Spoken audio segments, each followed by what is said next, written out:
Hello, this is Peter. I'd like to share with you some common mistakes when working with the pen tool inside of Adobe Illustrator. There's a bit of ambient noise outside, so I'm going to ask you to bear with me. So first off, we'll start with the basics. I've selected the pen tool here, and I'm going to draw something that is, first off, an item with corners. So corners are pretty simple. We just sort of click and think of it as putting pins into a board and stretching string around those pins. As long as you have straight items, it's fairly easy. Sort of corners or sharp corners here.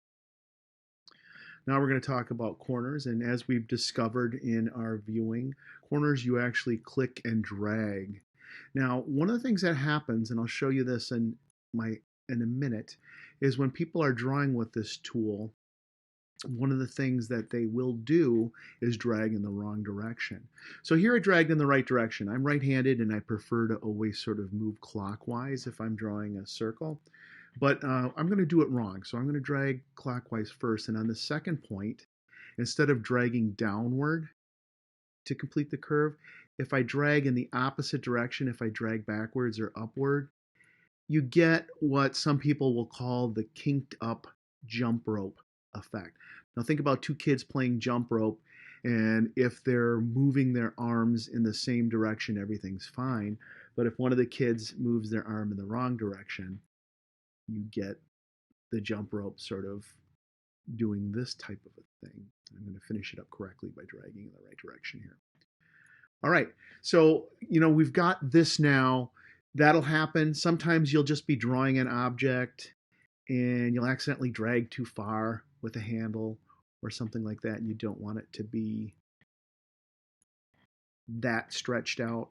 So I wanted to talk about some of the editing problems.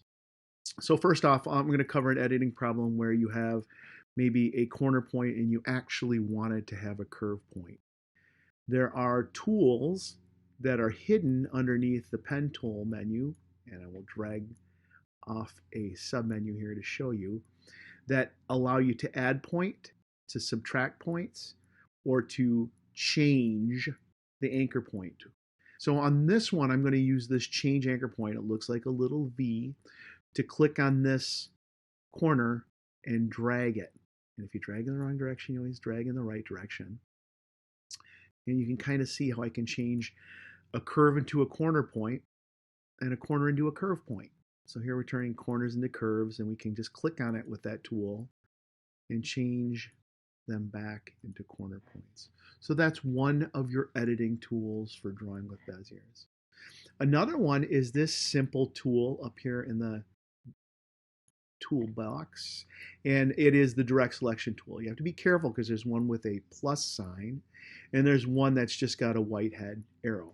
So this is the one I'm going to talk about now. If I, in an example here, I'll click on the art. If I dragged a handle too far, I can click on that point with the hollow head arrow tool, and I can pull back on the handle to reduce the length of that curve, or the length of that segment that's coming off the curve. Here's the case where I dragged the handles in the wrong direction, so the kinked up jump rope thing we were talking about. So what I'm going to do here is use the direct selection tool to select this anchor point, and the associated handles with that anchor point I can kind of untwist and make them a little bit more regular. I can pull up a little bit if I want to shorten that handle a little bit. Same thing on this side. This I can click and I can have the handles here, and I can kind of turn it in the right direction from what it was. And then if I need to pull down on one of the handles, this one's too far, so it's kind of almost doing a rounded corner. Pull down on that, and then you can get a rounded effect. So using that direct selection arrow tool and then using the change anchor point tool will enable you to really quickly and easily edit artwork that you may have made mistakes on.